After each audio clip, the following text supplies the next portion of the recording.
C'est 23. Nouvelles technologies, univers numérique et innovation. Voici une tasse de tech avec Alain McKenna et Pascal Forget. Et salut tout le monde, bienvenue à un nouvel épisode d'une tasse de tech, édition pont entre les deux fêtes nationales, parce qu'on passe du 24 juin au 1er juillet dans les prochains jours. Alain McKenna ici et Pascal Forget. Salut Pascal! Bonjour, Monsieur McKenna. Toujours un plaisir de te parler à distance. En plus, on a eu le plaisir de se voir en personne à un événement de Microsoft. On a pu parler de PC Copilot Plus avec les jeunes Microsoft en personne. Ouais, ça va être une autre... Bon, on pourra revenir. On en a parlé la semaine passée avec le Surface Laptop que tu as essayé. J'ai reçu la tablette, la Surface Pro 11, avec processeur, elle aussi, le processeur Snapdragon X là, de Qualcomm, qui j'ai découvert des limites assez vite, assez rapidement sur les logiciels qu'on peut pas utiliser. Oui, ça c'est un des... belle machine, mais on en reparlera dans une autre plus tard, dans les prochaines semaines. Oui, un usage test à plus long terme. Moi aussi, j'ai des commentaires sur le laptop qui a énormément de qualité, mais comme si quelqu'un veut être 100% opérationnel, avec tous ces logiciels, risque d'avoir peut-être des surprises le temps que les versions optimisées pour le processeur ARM soient proposées. Voilà. Exact. Nos partenaires, merci à TELUS et Plan Hub pour 2024. Merci de nous permettre de manger à notre faim et de se concentrer sur ce podcast qui va vous réjouir. On parle de beaucoup de sujets cette semaine, comme d'habitude. L'émission est toujours aussi chargée. Cette semaine, on parle de quoi? Je vais te le dire, Pascal, parce que c'est mon tour de parler. C'est une bonne raison, ça. On va parler cette semaine de l'intelligence artificielle qui critique l'intelligence artificielle, parce que tout le monde le fait, alors pourquoi pas elle aussi. Mark Zuckerberg qui a des poussées un peu... Si tu ne prends pas pour Jésus, c'est pas loin. Apple, Google et Samsung sont parmi nos sujets. On va parler de pourboire, de jumelles, des longues vues à réalité augmentée. Ça a l'air le fun. D'un projecteur pas mal cool et d'une enceinte Bluetooth prête pour la terrasse. Bon, OK, l'été est arrivé vite il y a 2 semaines. Là, il s'est calmé cette semaine, mais c'est pas fini, les terrasses. Et si vous voulez mettre de l'ambiance, on a quelque chose. Je peux même vous la montrer, les grosses, elles tiennent dans la main, et les rouges. Ouh. Je peux te montrer mon projecteur aussi, tant qu'à ça? Celui-là, montre-nous ça. C'est les gens qui veulent voir ça. Oh, c'est une petite machine. On dirait un robot de Star Wars, mais... Ouais. Très joli. On dirait une petite caméra. Très beau design pour ceux qui veulent un projecteur. Moi, j'ai des nouveautés Beats. Clairement, un gros printemps cette année, Beats. On n'avait pas parlé depuis combien d'années, là, pouf, plein de nouveautés. Donc, c'est celle-là et les plus petits écouteurs, les Solo Buds aussi, je les ai. On en parle tantôt. Partons ça tout de suite sur les chapeaux de roue et tout le kit, Pascal, parce que c'est une grosse semaine. Et ça commence avec cette fameuse IA dont je vous parlais tantôt qui critique l'IA. C'est pas des farces, ça s'appelle littéralement Critique GPT. C'est une version c'est une intelligence artificielle générative basée sur GPT-4 que OpenAI a lancé il y a quelques jours à peine, qui veut corriger les erreurs de ChatGPT. C'est quand même pas tu sais. Il y a une grosse job à faire. Je faisais la blague cette semaine parce que là, il y a eu ChatGPT, qui a été lancé il y a 2 ans. Des étudiants, entre autres, dans les cégeps et ailleurs, là, sont mis à l'utiliser. On a trouvé des détecteurs d'intelligence artificielle. On en a reçu une personne de Montréal qui avait un outil comme ça. Et là, on a découvert cette semaine, j'ai vu passer un truc pour une entreprise qui fait de la publicité massivement sur les réseaux sociaux pour son détecteur d'IA. Donc, vous détectez, vous demandez à ChatGPT d'écrire un texte, et vous le passez dans cet outil-là qui va le reformater pour empêcher d'être interprété comme étant généré par l'IA. Écoute, le monde va mettre tellement d'énergie dans les outils pour pas avoir à mettre d'énergie dans la vraie affaire à faire. Moi, ça me flabbergaste. Et là, on s'est dit, coudonc, on a un outil qui fait n'importe quoi, on va trouver une façon de le corriger. Et plutôt que de corriger l'outil, on a créé un autre outil qui va le corriger à votre place. En tout cas, moi, je sais pas. Ce sera ça la brève sur ce sujet-là. Je comprends pas. Mais moi, je crois sincèrement qu'à un moment donné, de la même manière que pour éviter les erreurs, on demande à plusieurs experts de réviser un projet ou de valider. On valide des plans, on valide des peut-être que l'intelligence artificielle, le futur, ça va être qu'on va avoir en fait 2, 3, 4, 5 combos d'intelligence artificielle qui vont arriver à un consensus, ce qui pourrait éliminer Oui, mais c'est pas dans la culture de Silicon Valley d'arriver avec un outil qui serait aussi spécialisé et aussi efficace que ça. Tu sais, on va vite et on brise les choses, on fait plein d'erreurs. Ça, c'est la mentalité de la Silicon Valley. Oui. Un outil comme ça qui serait, tu sais, un peer review là, de qualité, genre, ça serait magique. Mais tu penses sérieusement que ça va arriver? Les experts, même avec des experts, ils s'entendent pas toujours. Les humains ne s'entendent pas toujours. Oui, c'est ça. Et même des projets révisés, validés par des firmes d'avocats prestigieuses ou des firmes d'ingénieurs prestigieux, il y a des erreurs qui se glissent. Fait que même avec l'intelligence artificielle. Sauf que la différence, c'est que tu peux demander à ChatGPT combien il y a de T dans le mot patate, puis elle va te dire qu'il y en a 3. Puis là, tu vas lui demander, t'es sûr? Ah non, j'ai regardé, puis finalement, il y en a deux. Puis t'es sûr? Ah non, t'as raison. Il y en avait vraiment trois, finalement. Puis c'est comme, ça prend pas deux intelligences très élevées très évoluées pour se chicaner. Oui, et ça, c'est drôle, parce que moi aussi, cette semaine, je me suis obstiné avec une intelligence artificielle. Je cherchais le nom d'un logiciel, puis il me le donnait pas. Puis j'ai dit, voyons, c'est le logiciel qui fait telle affaire. Ah oui, finalement, je m'en rappelle. Comme, voyons! faut que tu le tortures pour que ça donne la bonne réponse. Mais ça le donne. C'est ça qui est fou. On ne lui donnera pas de pourboire, n'est-ce pas? Et voilà, c'était le lien que je cherchais. Quelqu'un qui ne donne pas de pourboire pour attirer l'attention sur les réseaux sociaux. Jusqu'où on va aller pour avoir de l'attention? L'attention sur les réseaux sociaux, c'est ça qui te donne des revenus. Alors, il y a un type qui a décidé qui s'appelle $0 Tip sur Instagram et I Don't Tip sur TikTok, qui va dans des bars, des restaurants et des cafés de Los Angeles et ne donne pas de pourboire. Là, on parle pas de petites additions, là, on parle de grosses additions, 100 quelques dollars, pas de pourboire. Là, il s'en vante sur les réseaux sociaux, prend une photo de son addition, no tip. Puis là, il est fier de lui. Et il y a des gens qui... pour moi, c'est de la sociopathie, là. Pour moi, il y a quelque chose de profondément... T'encourages les comportements déviants. Oui. T'encourages les comportements déviants, parce que là, on parle pas de quelqu'un qui a eu un mauvais service, qui dit « je ne donne pas de pourboire parce que j'ai eu un mauvais service ». C'est un monsieur qui a été fâché à un moment donné parce que pour un muffin à $3, on lui proposait des options de pourboire de 1, 2 et $3. Et là, un muffin à $3, pour boire de $3, il a dit non, c'en est trop, ça va trop loin, je ne donne plus de pourboire sur rien du tout. Il veut aussi, paraît-il, protester contre les mauvaises conditions de travail des employés, parce que c'est pas à lui de financer les mauvais salaires des employés.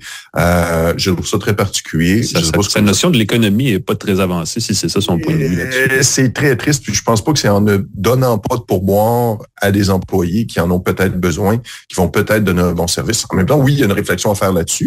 Ben, je dirais ceci, la culture du pourboire aux États-Unis n'est pas la même que la nôtre non plus. Là. Et voilà, c'est ça qui est fou. Fait que cherchez ça sur Internet, Zero. Non, encouragez-le pas. Allez pas sur... Allez-y pas. Découragez-le. Donnez-y pas de like. Donnez-y pas de... Faites la même chose que lui fait au restaurateur, mais à lui. Enlevez-lui. Zéro attention à ce gars-là. Voilà. Excellent. On se transpose en Chine rapidement, mon cher ami, pour parler de Ernie 4.0, qui est l'intelligence artificielle générative créée de toutes pièces par Baidu, le géant chinois des technologies, qui concurrence, on le voit pas ici, mais ça concurrence quand même pas mal avec ChatGPT, ces outils-là. Et là, on dit que Baidu a déjà 300 millions d'utilisateurs pour sa version 4.0 d'Ernie, que je n'ai pas essayé, donc je peux pas vous dire à quel point ça marche, mais je trouve ça le fun, cette enflure de chiffres interminables-là. Je sais pas à quel point ça va se régionaliser. Ça fait le pont, je vais parler tout de suite de mon autre truc que j'ai écrit un peu plus loin, où Zuckerberg disait, lui, il ne croit pas qu'un jour, on va avoir une espèce de intelligence artificielle unique qui va chapeauter toute la patente. Il dit, nous, on a un modèle plus open source parce qu'on croit qu'il y aura plusieurs applications, tout ça. Et selon Zuckerberg, ce qu'il a dit, c'est créer une IA unique et fermée revient à essayer de créer Dieu. C'est-à-dire que dans les affirmations flamboyantes, c'en est une. Mais tu vois, Baidu s'en fout. Ils ont Ernie, qui est une espèce d'IA chinoise, mais j'ai l'impression qu'on s'en va vers ça, des IA qui vont être plus régionalisées que universelles, ou je sais pas trop, là. Oui, parce que chaque intelligence artificielle va pouvoir avoir... Écoute, en plus, en Chine, ils ont l'avantage de pouvoir récolter, j'imagine, autant de données qu'ils veulent sans trop de contraintes législatives. Ouais, tu dis avantage, oui. C'est pour une compagnie qui fait une intelligence artificielle, plus tu as de données, plus tu peux l'interpréter, plus tu peux optimiser ta boîte noire et tout, plus tu peux contrôler le message. J'ai l'impression qu'il y a du gros travail là-dessus, tandis que, du côté des intelligences artificielles américaines, ils ont certaines contraintes, entre autres de ne pas utiliser le contenu du New York Times sans demander la permission, entre autres de ne pas demander à des artistes d'utiliser, ils font pareil, mais de ne pas utiliser du contenu sans demander la permission. Fait que je suis bien hâte de voir comment la guerre des intelligences... Puis Baidu, j'imagine, c'est peut-être juste à faire en Chine, ou c'est peut-être... Ça serait pas impossible. Je pense que c'est ça la limite, mais bientôt, il va clairement avoir une géopolitique de l'IA, là, ça s'en vient, ça sera pas très long. Hey, j'ai vu la bande-annonce de ça, ça s'en vient, moi, moche et méchant. Je pense que c'est le 4e, non? Le 4e, si je ne m'abuse. Écoute, j'ai passé l'âge de regarder les films de Mignons. Je sais que les jeunes s'en peuvent plus, ceux qui ont des enfants, peut-être qu'en ce moment-là, ça sort mercredi prochain au Canada, le film Moi, moche et méchant, le prochain. On peut, dans Waze, ajouter les voix des Mignons dans sa navigation. C'est comment on peut se rendre à destination avec ça? Fait que là, ça dit let's start the road. Ça rajoute des bruits comme ça. Moi, pour un conducteur, je virerais fou. Ben oui, c'est ça, je me disais. Vous avez de la longue route à faire.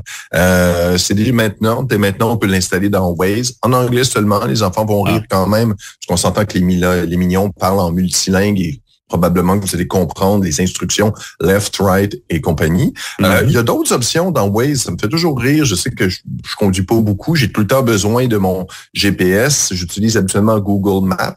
Mais avec Waze, on a un truc un peu plus personnalisé. On peut choisir différentes voies. Et entre autres, Roger Federer en français qui nous donne du feedback. Je suis gonflé à bloc pour ce trajet. Un peu creepy, c'est vraiment un peu trop intense. Gonflé à bloc pour ce trajet. Puis il y a aussi des survivalistes, des trucs de jargon professionnel.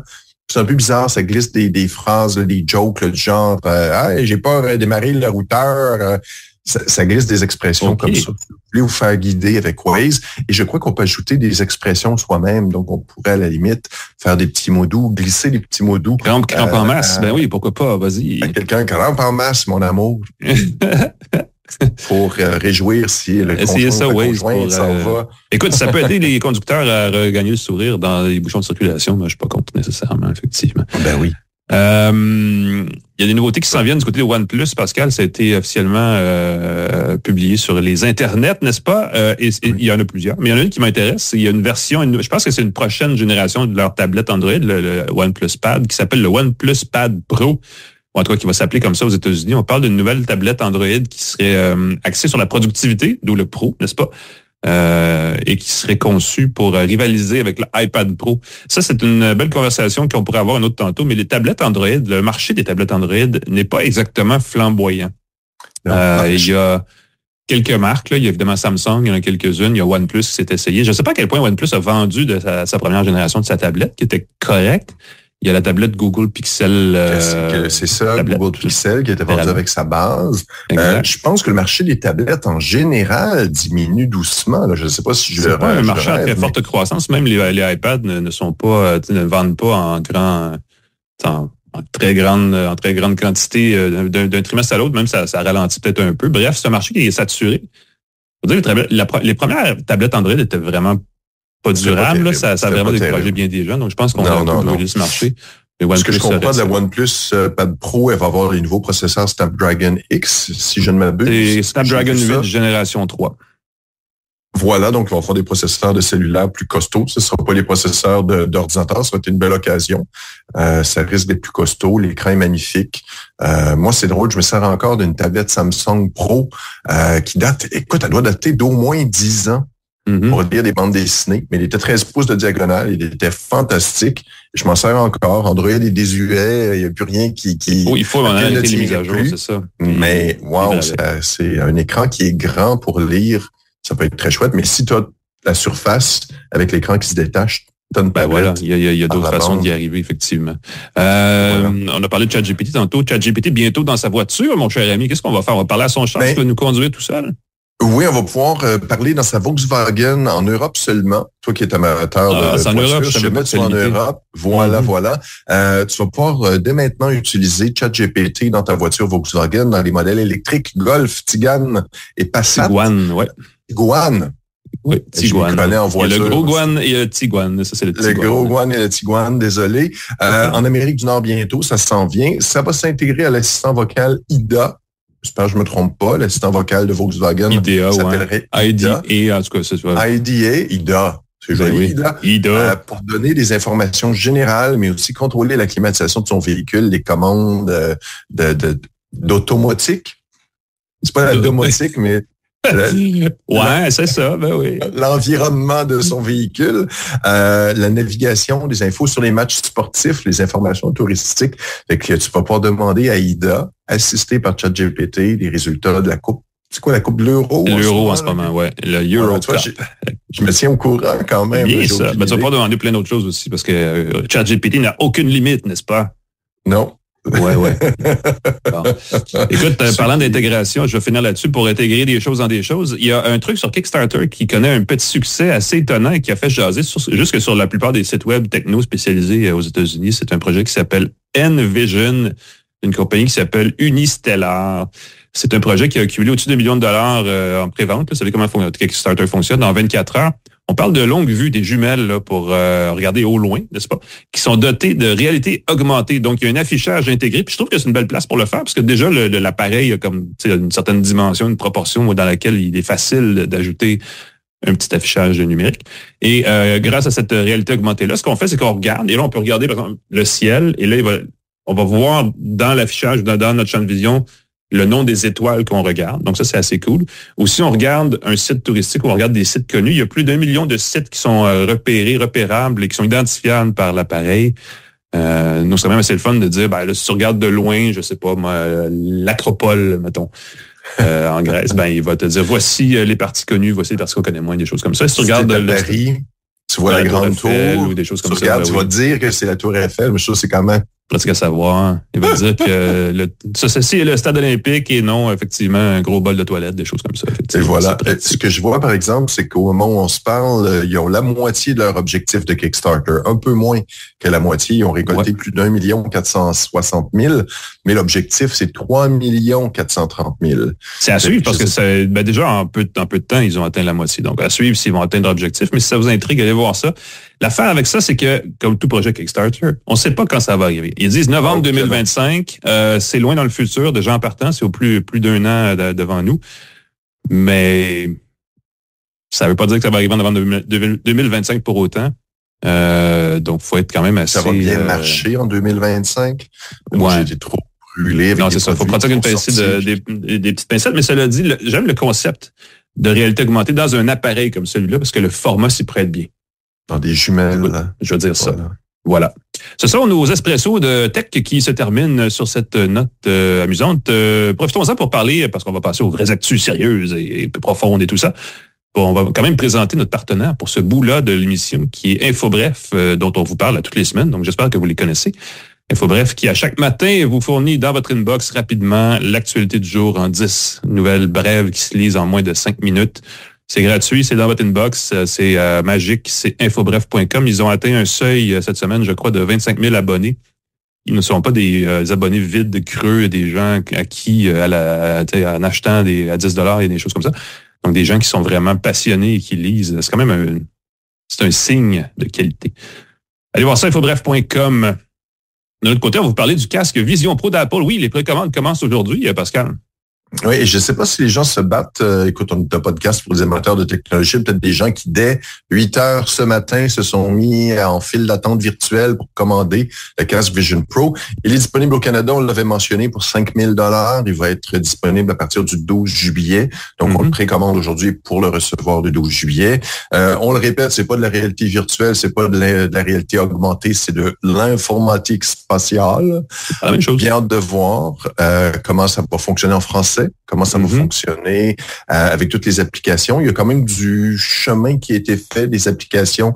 Oui, je me suis une liste de jeux que je vais essayer sur ce casque-là si j'en ai la chance, parce que ça va être... il y a des jeux, évidemment, qui existent aussi sur la plateforme de Meta avec le Quest. Donc, comparer l'interaction, l'interface, la qualité du fini sur les deux, j'ai hâte de comparer. Bien de voir aussi. Donc, on va pouvoir... Écoute, le Quest 3 de Meta est toujours à 649 $ avec la pile intégrée, tout ça. C'est vraiment ceux qui veulent tenter de la réalité virtuelle. C'est dur de justifier les 5 000 $.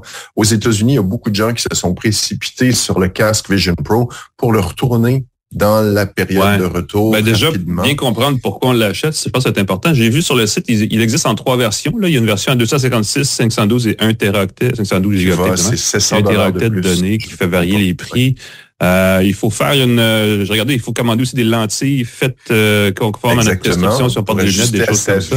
Donc, ça va être compliqué. Il faut faire un petit test, aller chez son optométriste pour l'examen de la vue. Exactement. Ça se fait. Rendez-vous se prennent bien. Là, la question n'est pas là, mais c'est effectivement un peu plus d'efforts et d'argent à débourser que pour un Quest 3, ça c'est certain. Je pense que chez Apple, on va pousser beaucoup l'angle productivité, là encore. C'est un appareil dans lequel tu peux regarder devant toi et avoir plus que juste un bureau. Là, c'est pas jusqu'à 3 écrans d'ordinateur très larges ou l'équivalent en tout cas virtuel de ça.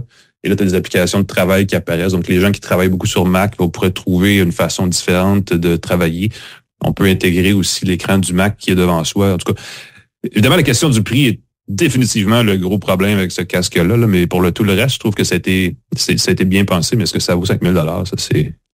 Oui, c'est ça. Et ce que je comprends, c'est qu'on a ralenti le développement du Vision Pro 2, qui devait être lancé en 2025, pour peut-être mettre de l'avant une version moins coûteuse, peut-être le Vision Pro tout court, qui pourrait utiliser, encore une fois, les spéculations vont bon train, qui pourrait utiliser le cerveau d'un iPhone ou qui pourrait utiliser le cerveau d'un ordinateur Mac, pour que ce soit que les lunettes. À ce moment-là, ça pourrait être beaucoup moins coûteux, puis peut-être... T'achètes tes lunettes, t'achètes ton Mac, ou tu utilises le Mac que tu as déjà, ça devient plus alléchant, ou le iPhone que tu as déjà. Si Apple pensait modulaire, là, t'enlèves les écouteurs, tu peux utiliser des AirPods, si t'enlèves des morceaux comme ça, puis tu réduis le prix facilement en bas de 1000 $, je suis pas certain que c'est faisable. Peut-être pas. Je pense pas qu'Apple va en bas de 1000 $. Ça, c'est sûr qu'Apple étant Apple, on s'attend que ça coûte cher. Non, ça, il n'y a aucun doute. Il y a un truc que je trouve amusant. Je sais pas. Moi, personnellement, encore une fois, ça va mériter d'être essayé tout ça, parce qu'on peut faire surgir l'écran d'un Mac devant soi dans l'environnement virtuel du casque. Il me semble que j'aurais fait quelque chose, j'aurais exploité plus l'Apple Watch qu'on a sur soi. Tu regardes ta watch, puis il apparaît de quoi. Il me semble que j'aurais fait des choses un peu plus funky avec les autres appareils. Mais évidemment, je ne suis pas ingénieur, je ne travaille pas pour Apple, donc je peux dire n'importe quoi. Il y a tellement d'intégration. C'est pas dans un jeu vidéo où tu regardes ton poignet et tu as un écran qui se déploie. De mémoire, sur le Quest, dans un environnement fait par Facebook directement, il y avait une façon de regarder ton poignet. Avec le contrôleur, ça faisait surgir un petit cadran, effectivement. Donc, et voilà. Allez savoir, mais on verra bien ceux qui le précommandent. Écoutez, parlez-nous, appelez-nous, faites-nous savoir si vous êtes satisfaits. J'ai hâte de voir les commentaires des gens qui vont en commander un. Ceux qui veulent l'essayer. Oui, c'est ça, le killer app du Apple Vision Pro. La chose qu'on peut faire, c'est prendre rendez-vous dans les Apple Store pour en faire l'essai. Et ça, précipitez-vous, ceux qui sont curieux, qui veulent l'essayer gratuitement, faites-en l'essai. Ils vont sûrement vous faire un petit pitch de vente, vous faire sentir coupable de ne pas le commander immédiatement. Au moins l'essayer, oui. Mais au moins, vous allez pouvoir l'essayer, vivre une expérience qui, je pense, est le fun. Évidemment, c'est un beau produit, l'interface est soignée, il y a le fun à utiliser. Il coûtait 3 fois moins cher, on aurait une autre conversation, définitivement. On se précipiterait. On va parler d'Apple encore un petit peu parce que cette semaine, c'était une belle nouvelle. La réparation libre-service qu'Apple propose aux gens aux États-Unis depuis la fin 2022. 2022, c'est ça. Va arriver au Canada quelque part en début 2025, donc dans 6 mois, disons. On dira ce qu'on voudra. Il y a beaucoup d'efforts faits par Apple. Évidemment, ils l'ont pas nécessairement fait de plein gré. Là. Il y a eu des poursuites, il y a des impositions, surtout en Europe, de lois. Il y a l'indice de la réparabilité en France qui existe. J'ai demandé à Apple si ils étaient ouverts à ce que ce genre d'indice-là voit le jour au Canada. Et si ça voit le jour, est-ce qu'ils se conformeraient, puis est-ce qu'ils seraient heureux de le faire, puis ils m'ont pas répondu. Mais évidemment, ce ne seraient pas les seuls, parce qu'en France, il y a un indice de réparabilité qui s'affiche à côté d'une douzaine de catégories de produits électroniques, dont les téléphones, les ordinateurs. Et c'est la charge du fabricant que d'indiquer, de créer cet indice-là. Et l'iPhone 15, entre autres, est un des téléphones qui sont les plus réparables, quoi qu'on voudra bien en dire. Il y a 11 parties, dont 11 morceaux de l'iPhone 15 qu'on peut réparer soi-même si on le veut, ou qu'on pourra réparer soi-même l'année prochaine, en tout cas si on le veut. Ça inclut évidemment la batterie, l'affaire que les gens souvent critiquent beaucoup, parce que ma batterie est morte vite. C'est pas toujours la batterie, mais bon, on peut changer la batterie. La caméra peut être changée, l'écran, l'arrière du boîtier là, qui est très fragile sur l'iPhone aussi peut changer, et plein d'autres modules comme ça. Le service de réparation libre-service d'Apple fonctionne assez simplement. Ils vendent les pièces, ils louent les outils. Donc, il y a des outils assez spécialisés, dont un espèce de machin qui fait chauffer la colle ou l'adhésif qui tient les trucs qui sont collés comme la batterie dans le boîtier. Donc là, il faut le chauffer, décoller. Ensuite, on remet, je pense qu'ils fournissent même l'adhésif pour remettre ça. En tout cas, puis évidemment, avec tout ça, il y a aussi gratuitement des manuels et des logiciels de diagnostic pour aider, pour s'assurer que les choses sont bien faites, ce qui m'apparaît extrêmement important. Les manuels sont gratuits. Le logiciel de diagnostic permet de déterminer qu'est-ce qui cloche quand il y a quelque chose qui marche pas et qu'on sait pas c'est quoi, quand c'est pas apparent, quand c'est pas une fissure qui est dans l'écran puis qu'on se demande pourquoi ça marche pas, on peut utiliser ce logiciel-là. Et ce logiciel-là, ce même logiciel de diagnostic, une fois la réparation faite, va vous confirmer que ça a été bien fait. Ou pas. Souhaitons que ça va vous confirmer que ça a été bien fait, parce que si je dis, finalement, vous avez raté votre coup, là, c'est un peu fâchant. On dit qu'il y a 42 produits couverts par ce service, dont les iPhones jusqu'à iPhone 12 et iPhone SE d'il y a quelques années. Il y a aussi les MacBooks qui sont couverts par ce service-là. On ajoute, parce qu'on veut évidemment faire valoir chez Apple qu'on essaie de faire des produits de plus en plus durables. Et c'est le fun que ce discours-là apparaisse. Je ne sais pas à quel point c'est du durable washing. Je ne sais pas c'est quoi le terme. Durable washing. Il y a beaucoup ça, parce que les réparations sont pas super faciles. Là. Non, mais il y a aussi, et Google et tous les autres fabricants font la même chose ces jours-ci en parlant de mise à jour du logiciel qui sont maintenant supportés jusqu'à dans 5 ans dans le futur, des choses comme ça. Chez Apple, on dit que 6 années de mise à jour d'iOS sont possibles sur les iPhones. Donc, on peut faire durer son téléphone au moins 6 ans, ce qui est plus que l'utilisation moyenne ou que le cycle de vie moyen qui est à peu près 5 ans chez Apple et 3 ans chez Android. Donc, on essaie d'étirer quand même un peu la durabilité théorique. J'ai hâte de voir en réalité dans 6 ans si on va se rappeler du iPhone 15 comme d'un appareil qui est durable. Mais on dit que dans le cas de iOS 18 qui est annoncé il y a une couple de semaines à la conférence d'Apple, 24 modèles d'iPhone sont compatibles et qu'on a même fait des mises à jour ce printemps pour l'iPhone 6S qui lui a 10 ans déjà et qui fonctionne encore. Donc, les gens qui se demandent est-ce que l'obsolescence programmée chez Apple est volontaire? Écoute, il y a des poursuites en cours au Québec. Entre autres, il y en a une qui s'est réglée, un recours collectif qui s'est réglé en Colombie-Britannique où Apple a dû allonger de l'argent. Je pense que c'est 90 $ par personne qui était impliquée dans le recours. Au Québec, c'est un recours différent qui a lieu encore. Et là, on essaie de déterminer si effectivement c'était voulu ce vieillissement rapide. Mais là, ce qui est bien dans tout ça, c'est qu'on a flippé ça à l'envers. Là, on essaie de faire de plus en plus des appareils qui sont plus durables. Donc, tant mieux si c'est le cas. Je vais dire ça comme ça. On touche du bois. N'est-ce pas? On revient à ChatGPT, mon cher ami. Qu'est-ce qui se passe? Ben oui, mais on reste dans le Mac. En plus, on reste dans le Mac. Parce que les utilisateurs oui, on n'arrête pas. Les utilisateurs de Mac peuvent installer ChatGPT dans leur ordinateur. Je dois l'avouer, Alain, je ne l'ai pas encore fait. Il faut que je le fasse en fin de semaine. Ce que ça fait, c'est que tu installes l'application ChatGPT dans ton Mac. Tu fais la touche Option espace, ça active ChatGPT et tu vas pouvoir poser des questions verbalement, de vive voix. Tu vas pouvoir aussi, et j'aime l'idée, de faire une capture d'écran de ton ordinateur et poser des questions sur ce qui est affiché. Okay. Tu pourrais lui prends une capture puis traduis-moi ce qui est à l'écran. Traduis-moi ce que je vois, c'est quoi cet animal-là, c'est quoi ce produit-là, et ça devrait donner des bonnes hypothèses. Quelle est cette excellente balado? Ben oui. Quelle est cette excellente balado? Qui est cette voix? Qui sont ces deux individus? Ces deux hurluberlus. Qui font au look de rêve, qui sont là, un avec une chevelure abondante et l'autre avec un déficit capillaire incroyable. Un look militaire assumé, moi je dirais ça. Pour les résumés, s'intégrer dans ton Mac, contrôle, option, espace, tu charges un fichier, tu vas le résumer, le synthétiser, et ainsi de suite. Et encore une fois, tu peux t'en servir pour parler avec, pour apprendre une autre langue. Ça, c'est une option qui mentionne comme ça. Tu pourrais lui demander de je sais pas, vérifier ta prononciation ou essayer de lui parler yo hablo espagnol, aide-moi à pratiquer. Le téléchargement est gratuit. Quand c'est gratuit, on se rappelle que c'est probablement que les données que vous allez vont servir à encourager le modèle, va servir à améliorer le modèle. Ça veut pas dire qu'on vous espionne. Je veux pas faire peur aux gens là-dessus. Souvent, c'est anonymisé. Là, le risque, c'est plus s'il y a une fuite à l'autre bout. Là, c'est là où ça se complique. Exactement. Puis quand tu dis souvent anonymisé, si tu as des informations du travail que tu synthétises, ça se peut que il y a des risques, il y a des données que vous utilisez, servent à entraîner le modèle et que le concurrent puisse avoir accès à l'information que vous avez donnée. Il y a des données qu'on ne veut pas partager. Clair. C'est ça. Et voilà. Fait que soyez conscients que c'est de l'information confidentielle. Je laisse garder. Écoute, ces temps-ci, là, ça bouillonne. Hein? Il y a Meta AI tu peux chatter dans Messenger.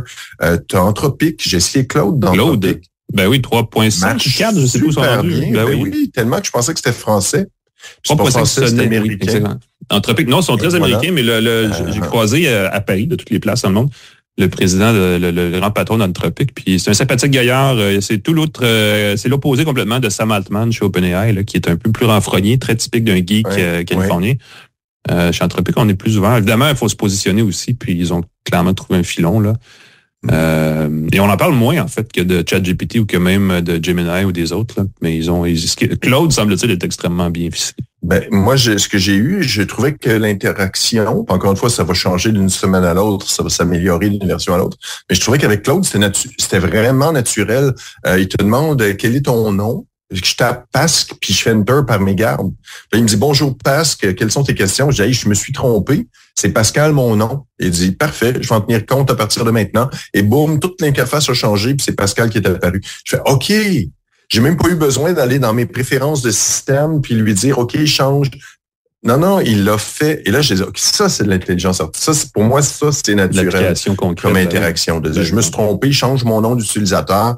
puis change ma date de naissance, change mes coordonnées, puis qu'il puisse le faire sans besoin de lui l'expliquer. Je trouvais ça cool. On n'a pas parlé de Copilot dans ce petit bout-là aussi, qui est toujours disponible en version applicative pour plein d'appareils, évidemment sur Windows, mais aussi sur iPhone. Donc, il y a pas les mêmes frontières à ce niveau-là que pour les systèmes informatiques. C'est ça. Copilot, c'est une version améliorée, retouchée par Microsoft pour que ce soit professionnel. Fait garder ça en tête, encore une fois. Puis il y a la version payante qui, elle, s'intègre et qui tient compte justement de la sécurité de vos documents.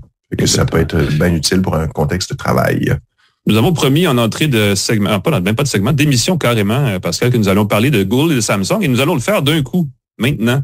Parce qu'il y a eu dès cette semaine de l'information qui est officielle et d'autres qui a plus ou moins fuité du côté de je veux dire Forbes, je pense. Je serais tenté de dire Forbes, c'est pas Reuters. Que Google et Samsung, en fait, vont lancer des nouveaux téléphones cet été. Ce qui m'apparaît soit plus tard ou plus tôt que d'habitude, parce que normalement, il y avait des trucs en juin, et plus tard ensuite, fin août, début septembre pour la rentrée. Mais là, dans le prochain mois, disons ça comme ça, il y a Samsung qui va tenir un événement qui s'appelle Galaxy Unpacked, qui est toujours son événement de lancement de nouveaux produits estivales. Ça va avoir lieu à Paris le 10 juillet prochain. On va y voir la prochaine version des téléphones pliables de Samsung, notamment le Galaxy Z Fold 6 et le Galaxy Z Flip 6. J'ai hâte de voir quelles améliorations on va apporter à ces deux appareils-là. Mais ce ne sera pas tout. Il va aussi avoir la Galaxy Watch 7, les Galaxy Buds 3 et une nouvelle bébelle, le Galaxy Ring. On a déjà parlé de ça, cette espèce d'anneau connecté, la bague qui va être orientée sur le suivi de la santé du sommeil pour Samsung. Ça fait beaucoup de produits en même temps. De plus en plus, on parle d'écosystème de chez tous les fabricants, n'est-ce pas? J'ai hâte de voir comment tout ça s'intègre les uns avec les autres. J'aimerais ça qu'à un moment donné, on abandonne les chiffres aussi, parce que ça vient lourd, là, c'est toutes ces générations numérotées. Mais là, ça, c'est mon opinion très personnelle. Prenez-en pas compte si vous voulez pas, il n'y a pas de problème. Écoute, les rumeurs vont dans tous les sens pour les téléphones. J'ai entendu dire que ça allait être complètement différent. J'ai entendu dire que ça allait être complètement pareil. Donc, j'ai hâte de voir comment les nouveaux pliables vont se démarquer. Il y a le Motorola Razr Plus 2024 qui vient d'être dévoilé et qui met la barre haut, parce que Motorola, en plus, sont moins chers, les téléphones qui lancent. Et le Razr, c'est ce qu'on appelait à l'époque un clamshell. C'est un flip, littéralement. Il se plie en deux, comme le Z Flip, d'ailleurs.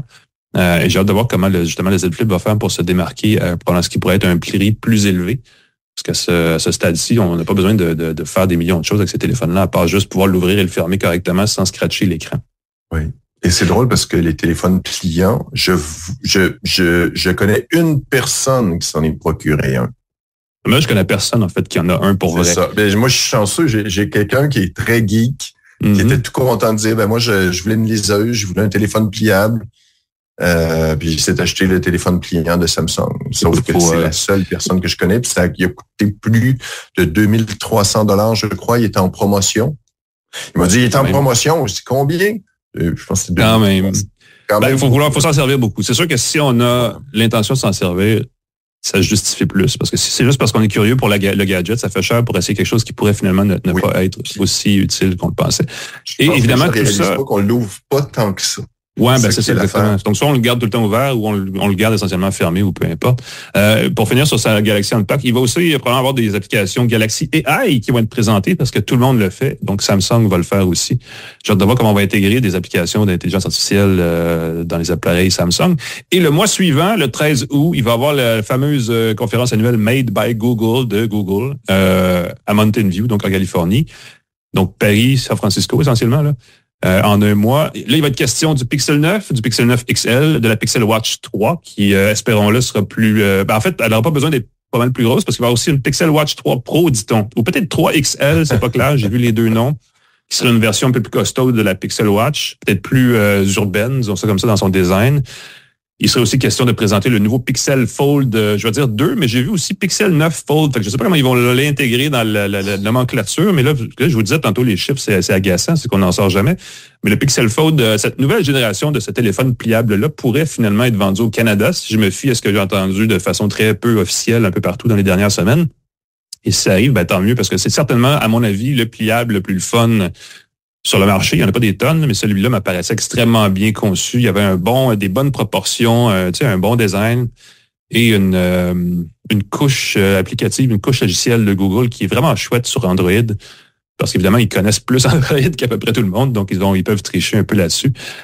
Donc, à suivre, ça, ce sera le 13 août. Donc, gros été pour les nouveaux appareils mobiles, tant chez Samsung que chez Google. Et là, je ne parle pas de OnePlus et des autres fabricants qui ont aussi des nouveautés à venir dans les prochaines semaines, mais ça va chauffer cet été en route vers un automne qui, je présume, va être va bien aller dans le secteur des technos. C'était pas indicateur. On n'était pas en mode croissance dans le marché là au début de l'année. Et là, tout d'un coup, pouf, on lance plein de gadgets. Donc, je ne sais pas si c'est c'est indicateur d'une tendance ou si c'est un souhait des fabricants qu'on va lancer plein d'affaires et tant mieux si ça marche. Là, mais j'ai hâte de voir comment les consommateurs vont réagir à toutes ces nouveautés-là parce que ça en fait beaucoup là d'un coup et ça arrive tôt dans l'été. Donc, à suivre.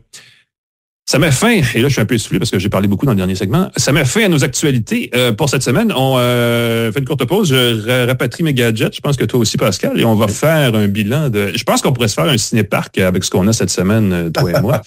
Exactement. De poche. Donc restez avec nous, on revient avec ça tout de suite après ceci à une tasse de tech.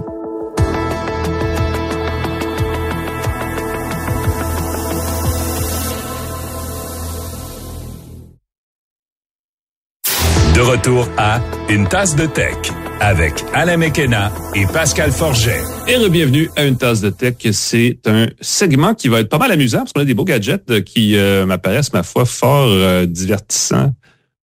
Surtout si vous avez beaucoup d'espace dehors le soir pour regarder un petit film en famille. Mais c'est comme ça que je le vois, puis tu me diras si je suis peut-être complètement les patates, mais t'as un projecteur qui portable et compact et tout ça qui m'apparaît utile dans un contexte de ciné-parc maison ou de ciné-cour, devrais-je dire. Ciné-cour, exactement. C'est le LG Cinebeam Q. C'est un petit projecteur Ultra HD 4K. Donc ça, c'est le fun. Et il est très compact. Il est très joli, très design. Il est plus petit qu'un grille-pain, pour donner une idée. Boîtier en aluminium. Il est très carré, hein? Ben oui, c'est ça. Très carré. Il y a une petite poignée qui permet de le transporter, de le déplacer et surtout de le positionner avec un angle de projection. Ben oui. Vraiment le fun ici. Quand on projette, le cadrage se fait automatiquement. Alors même si on n'est pas parfaitement aligné sur le mur ou la surface sur laquelle on projette, l'image va automatiquement se positionner comme étant carré. Très, très le fun. La chose qu'il faut tout de suite dire, c'est que s'il est si petit, il n'y a pas de pile intégrée. Donc, il va falloir avoir une rallonge pour le brancher dans sa cour. Portable, donc, ouais. J'ai déjà testé, entre autres, le projecteur Mars, qui avait jusqu'à 5 heures d'autonomie, conçu pour être à l'extérieur. Ce projecteur-là n'est pas fait pour être laissé à l'extérieur. Oui, on pourrait le mettre sur son balcon, mais si on l'oublie, s'il se met à pleuvoir, s'il mouillasse, c'est pas fait pour ça. Il n'est pas robuste. Il va peut-être survivre, mais il n'y a rien qui garantit. Il est vraiment fait pour être posé sur une bibliothèque. Ceux qui déménagent le 1er juillet, c'est peut-être une belle option. Si vous voulez si vous avez un grand mur dégagé, vous placez ça sur une tablette. Vous pouvez avoir une image jusqu'à 120 pouces de diagonale. Et encore une fois, chaque fois qu'on parle de nouveaux produits techno, on dit tout le temps que c'est mieux que c'était. Je trouvais que l'image était très belle. Je trouvais que l'image était vraiment surprenante. C'est un projecteur laser 4K. Puis évidemment, pour avoir du 4K, il faut avoir une source 4K, ce qui va demander peut-être d'avoir le forfait supérieur de Netflix, le forfait supérieur là, pour avoir le 4K qui est dedans. On peut brancher dedans des trucs USB-C. On peut brancher des ports HDMI. Si on a des sources HDMI, un lecteur de Blu-ray, par exemple, on pourrait le mettre dessus. Et on peut aussi le configurer pour faire de la projection d'ambiance. Et ça, je l'ai pas encore essayé, mais tu pourrais, par exemple, projeter sur ton mur ou projeter sur ton plafond des nuages, des images sympathiques. Tu peux configurer ça. Puis je trouve que c'est un usage qui est pas mal. Des fois, tu cherches à faire une ambiance dans une pièce. Tu pourrais, plutôt que de t'en servir comme simple projecteur vidéo, mettre de l'ambiance comme ça. La chose qui est le fun, j'ai trouvé que encore une fois, c'est de l'évolution technologique. La configuration de YouTube, d'Apple TV, de Prime Video de YouTube, super facile parce que maintenant, tu utilises un code QR. Si tu as l'application YouTube dans ton téléphone, tu scannes le code QR avec ton téléphone, il va transmettre à l'appareil les coordonnées de ton compte. Même chose pour Prime Video, même chose pour YouTube. J'ai dit Apple TV, j'assume que c'est la même chose pour Apple TV. Je l'ai pas configuré avec Apple TV.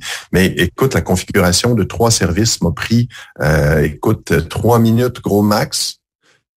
Puis c'est vraiment rapide, pas besoin énormément. Il fait entrer son identifiant, fait entrer son mot de passe lettre par lettre avec une interface, la petite manette. Donc, j'imagine qu'il y a une connexion Wi-Fi sur le projecteur à ce moment-là. Exactement, tu as une connexion Wi-Fi sur le projecteur et tu as dans la télécommande, très, très chouette, très jolie. Ça ressemble à une télécommande de téléviseur, tu peux contrôler. Et c'est aussi compatible, ça m'a fait rire, c'est compatible avec ton téléphone, tu n'as pas besoin de la télécommande, tu peux utiliser l'application dans ton téléphone, qui est la même que d'autres appareils LG. Fait que j'ai sur la même application LG le projecteur et mon climatiseur. Ben oui, pourquoi pas. Et donc, je peux contrôler avec la même application. Et ça, je trouve ça cool. Parce qu'une des tendances que je trouve désagréables de l'industrie, c'est que pour chacun des appareils, tu as ton application. Pour ma télé Samsung, j'ai une application. Pour mon écouteur, j'ai besoin, je sais pas si Samsung c'est comme ça, mais on a, moi pour Bose, je pense que j'avais chaque appareil applications c'est ça. Parce que, non, c'est un problème, effectivement. Donc, c'est juste à demander quelle application j'ouvre. Tandis que là, je peux juste ouvrir l'application LG et j'aime beaucoup ça. Fait que si jamais vous n'avez pas envie de vous acheter une grosse télé, pas envie de déménager une grosse télé, je veux dire ceci parce que pendant que tu parlais, je regardais un petit peu la fiche technique, c'est la luminosité de 500 lumens. 500 lumens. Pour un projecteur, pour un projecteur de salon, c'est un peu petit. Le jour, probablement que l'image doit être extrêmement fade, ça va être difficile à voir. C'est correct. En plein soleil. C'est pas parfait, mais un projecteur, si ma maison va avoir 2000, 3000 lumens souvent, donc on n'est pas tout à fait là, effectivement.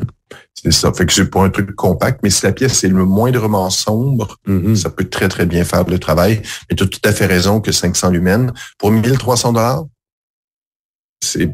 faut regarder les soldes, ça va peut-être baisser. Probablement. 500 lumens, 1300 $, c'est pas nécessairement le meilleur rapport lumen-prix. C'est-tu à peu près le prix du, comment il s'appelle, le spot, je sais pas comment, là, chez Samsung, là, le petit projecteur rond qui est un peu dans ce genre-là. Ah, bonne question. Il me semble que le projecteur de Samsung avait d'autres limites. Je sais pas ce que tu veux dire. Il était capricieux de plein de façons au niveau logiciel, là. Je sais pas s'ils l'ont amélioré, mais c'est un peu ça. Il y a comme une petite tendance de projecteur comme ça. Pour souvent, le sous-sol, pour les jeunes, regarde, va écouter la télé en bas ou va jouer à un jeu vidéo pour les gens qui ont une maison puis un sous-sol, évidemment, là. Mais c'est une façon de dire, tu sais, c'est plus pour les enfants, pour les quand on va quelque part puis qu'on veut les occuper autrement que oui, moi je l'ai apporté chez mes parents. On a pris une vieille couverture, on a mis ça et on a pu regarder des vidéos très rapidement sur un grand écran. C'était très très sympathique. Mais je pense que pour un usage de bureau, tu veux impressionner des clients, tu veux faire une projection, quelque chose de compact. Et tu peux mettre une coque dessus pour l'harmoniser à ton décor. Pour le décorer, oui, en plus. OK. Oui, monsieur. Eh bien, merci Pascal. Moi, j'ai l'autre partie de ce morceau, de cet équipement-là, ça va se faire une terrasse. J'ai le nouveau pile, la nouvelle enceinte pile, comme dans une grosse pilule, là, c'est ça le gars. Ça ressemble vraiment à une grosse pilule ou une grosse saucisse. Oui, on peut dire grosse saucisse, effectivement. Un gros saucisson, maison, parce que et en plus j'ai la version rouge ici à la maison. Il y a une version champagne qui est très distinguée. Et puis il y a une version noire aussi qui est pas si mal. C'est une enceinte, je veux dire en partant, il y a beaucoup d'appareils. Je voulais vous parler du nouveau Sonos Roam 2 qui se veut un peu dans le même créneau, à peu près le même genre de prix. Celui-là est 200 $. Le Roam 2, il est un petit peu moins que ça, je pense, je sais plus. Mais j'en reparlerai un autre tantôt parce que j'ai deux Roam. J'ai le Roam et le Roam 2, et là, ça fait une paire stéréo. Et là, j'ai comme plein d'autres affaires à vous dire par rapport à ça, puis c'est vraiment cool, mais ce sera un autre tantôt. Beats se relance un peu ce printemps parce qu'on avait moins entendu parler d'eux. Ils avaient jusqu'ici la Pile Plus, qui est une première génération de cet appareil-là, qui coûtait elle aussi 200 $, mais qui était beaucoup moins le fun. Là, on a vraiment beaucoup amélioré à peu près tout ce qui pouvait être amélioré sur cet appareil-là. La première affaire la plus importante pour une enceinte comme celle-là, c'est qu'elle a enfin la certification IP67. Donc, elle résiste à l'eau et à la poussière de façon officielle et sérieuse. C'est-à-dire, vous pouvez la mettre sur la terrasse près de la piscine et si jamais quelqu'un fait une bombe, c'est pas bien grave parce qu'elle est résistante. On a aussi revu de beaucoup la configuration des composants sonores. Le woofer, il y a juste un gros woofer plutôt que deux, ce qui permet de dégager plus d'air, de générer une base plus profonde. On dit qu'il est 53% plus puissant, notamment au niveau de la génération des notes plus graves, des basses, et ça s'entend très bien. Je vais vous dire, celle-ci, je n'étais pas un fin connaisseur de la marque Beats jusqu'à cette année, mais là, j'ai testé 2-3 produits. D'ailleurs, on peut aller voir les écouteurs que j'ai testés dans les épisodes des dernières semaines. Et ce que je trouvais de bizarre des écouteurs Beats, c'est que le volume était pas très élevé. Même au volume maximal, c'était loin en dessous du volume maximal des écouteurs concurrents. Ce qui est bien, parce que ça évite de se péter les tympans, ce que souvent les enfants les plus jeunes font. Ils mettent le volume trop fort puis ils deviennent sourds après je sais pas combien d'années. Mais celui-là, cette enceinte-là n'a pas cette limite-là. Son niveau sonore est pas mal plus fort que celle je vais vous dire, il y a un JBL j'ai oublié son nom, mais qui est comparable en termes de format et qui en est rendu à sa 5e génération et qui ressemble beaucoup en termes de couleur et tout le kit, là. Et celui-là est plus puissant. Donc, à format égal, cet appareil-là a quand même une bonne puissance sonore qui va couvrir une terrasse, une cour, un espace, quel qu'il soit, une pièce dans la maison, n'importe quoi, de façon assez efficace. On a fait quelque chose d'assez le fun, c'est que évidemment, cet appareil-là, les coins arrondis font que forcément, on le dépose à l'horizontale, on peut pas le déposer debout. Si jamais c'est un truc pour vous, parce qu'il est arrondi, n'est-ce pas? Il faudrait peut-être lui installer. On pourrait peut-être imprimer en 3D un socle. Ça peut se faire si vous voulez. Mais peu on dirait importe. vraiment que tu tiens un saucisson, Alain. C'est tellement drôle. Mon salami préféré, fait de la musique. Un truc, tu m'as fait perdre mon idée. Ah oui, c'est ça, c'est qu'on l'a conçu. Donc, pour se déposer à l'horizontale, parce que je sais pas si vous voyez, je sais même pas si ça se voit à la caméra pour ceux qui nous regardent, mais si vous nous écoutez, c'est pas grave, je vais vous le dire. L'enceinte a été conçue pour avoir un petit angle de 30 degrés pour projeter le son un peu vers le haut. Donc, si on la dépose par terre ou sur une table basse ou même sur une espèce de commode, le son occupe plus d'espace parce qu'il n'y a pas à rebondir. En tout cas, au niveau de la projection sonore, c'est un peu plus fun parce que le son est ciblé vers le haut. Et comme vous, si vous êtes comme moi, vos oreilles sont au haut de votre corps, n'est-ce pas? Ça fit, je vais dire ça comme ça. Je vous épargne toute la phrase scientifique qui est techno-machin que j'allais vous sortir pour vous dire ça. Ça fit très bien. Donc, ça fait un bon son. Vraiment, j'ai été surpris de cet appareil-là, vu que les écouteurs que j'ai essayés de Beats dans les derniers mois sont corrects, mais ils sont pas comme à se péter la tête sur le mur, n'est-ce pas? Cette enceinte-là m'a fait comme, ça, on a quelque chose de très bien. Elle est $200, c'est à peu près le genre de prix pour ces enceintes-là. Donc, de ce côté-là, c'est pas une aubaine, mais c'est pas non plus extrêmement cher. Bluetooth 5.3 avec jumelage instantané sur iPhone ou sur Android. Donc, l'appareil, on le tient près de son téléphone et là, apparaît un petit pop-up, une petite fenêtre. On appuie, ça se fait tout seul. Pas besoin d'aller dans les réglages. C'est pas mal plus le fun.